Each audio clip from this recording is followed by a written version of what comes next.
Hi hello' নমস্কাৰ আৰু মোৰ ইউটিউব চেনেললৈ পুনৰবাৰ আপোনালোকক স্বাগতম জনালোঁ।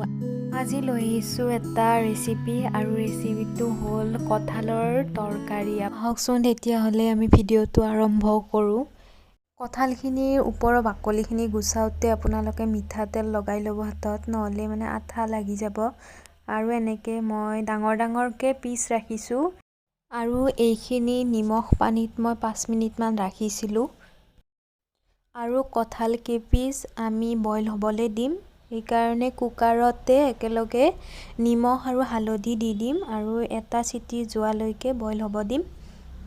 তাৰপিছত মই পিঁয়াজখিনি এনেকৈ কাটি ল'লোঁ। এটা চিটি যোৱাৰ পিছত গেছটো বন্ধ কৰি দিব, বেছি নালাগে আৰু। কঁঠালৰ তৰকাৰীখনত লাগিব পিঁয়াজ এনেদৰে কাটি লৈছোঁ, নহৰু আদা জলকীয়াৰ পেষ্ট কৰিম, গৰম মছলা আৰু তেজপাত। তাৰপিছত কেৰাহীখন পাতি দি বইল কঁঠালখিনি আমি অলপ টাইম ভাজি ল'ম। আঠাখিনি নোযোৱালৈকে ভালদৰে ভাজিম। আৰু চব্জিখনত মই আলুও দিম, আলুখিনিও একেলগে কঁঠালৰ লগতে ভাজি লৈছোঁ অলপ টাইম। তাৰ নিমখ আৰু হালধি দি দিব পাৰে যদি বইলত আপুনি নিমখ আৰু হালধি দিয়া নাই। তাৰপিছত কঁঠালখিনি আৰু আলুখিনি ভজা হ'ল আৰু কেৰাহী এখন পাতি দিলোঁ আৰু ইয়াতে তেল, তেজপাত আৰু জলকীয়া দিলোঁ। তাৰপিছত নহৰু আদা জলকীয়া পেষ্টখিনি আৰু পিঁয়াজখিনি ভাজি ল'ম। আৰু ইয়াতে মই মছলা ধনিয়া গুড়ি, জিৰা গুড়ি আৰু কাশ্মীৰী ৰেড চিলি অলপ দিছোঁ। আৰু এতিয়া এইখিনি ভালদৰে ভাজি ল'ম।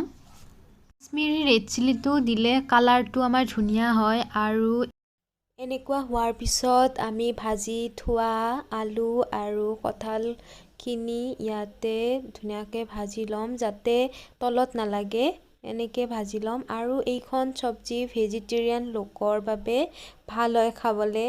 আৰু আপোনালোকেও এনেকৈ চব্জিখন বনালে মাছ মাংস আৰু নালাগে, ধুনীয়াকৈ মানে এখন সোৱাদৰ আঞ্জা হয়। আৰু ভজা হৈ গ'ল। তাৰপিছত মই এনেকৈ অলপ পানী দিলোঁ আৰু এইখিনি পানী শুকোৱাৰ পিছত মই আৰু নেক্সট পানী দিম। আৰু ইয়াতে মই পানী দিলোঁ আৰু একেলগে গৰম মছলাখিনিও দি দিলোঁ। এইখিনি আমি 10 মিনিটমান উতলিব দিম এনেকৈ। তাৰপিছত মই গেছত আঞ্জাখন পাতি দি ওপৰলৈ আহিলোঁ, কাৰণ ঘৰত ধনিয়া নাছিলে আৰু মই ওপৰত আহি ধনিয়া দুপাতমান লৈ গ'লোঁ। আহি দেখিলোঁ চব্জিখন হৈ গৈছে আৰু এতিয়া ইয়াতে মই ধনিয়া দিম আৰু ধনিয়া দিয়াৰ পিছত আমাৰ কঁঠালৰ চব্জিখন হৈয়ে যাব। ধনিয়া দিলোঁ ইয়াতে আৰু আমাৰ কঁঠালৰ চব্জিখন হৈ গ'ল। এই তৰকাৰীখনত বেছি মছলা দিয়া নাই, নহৰু আদা জলকীয়া জিৰা ধনিয়াৰ গুড়ি আৰু গৰম মছলা অকণমান। এনেকৈ আপোনালোকেও খাই চাব আৰু মাছ মাংস আপোনালোকেও পাহৰি যাব, ইমান ধুনীয়া সোৱাদ হয় আৰু ভাল হৈছিলে চব্জিখন খাবলৈ। যদি ৰেচিপিটো ভাল লাগিছে প্লিজ মোৰ চেনেলটো লাইক শ্বেয়াৰ এণ্ড ছাবস্ক্ৰাইব কৰি দিব আৰু কাষত থকা বেল আইকনটো বজাই দিব যাতে মোৰ ভিডিঅ' আহিলে আপোনালোকে সহজতে গম পায়।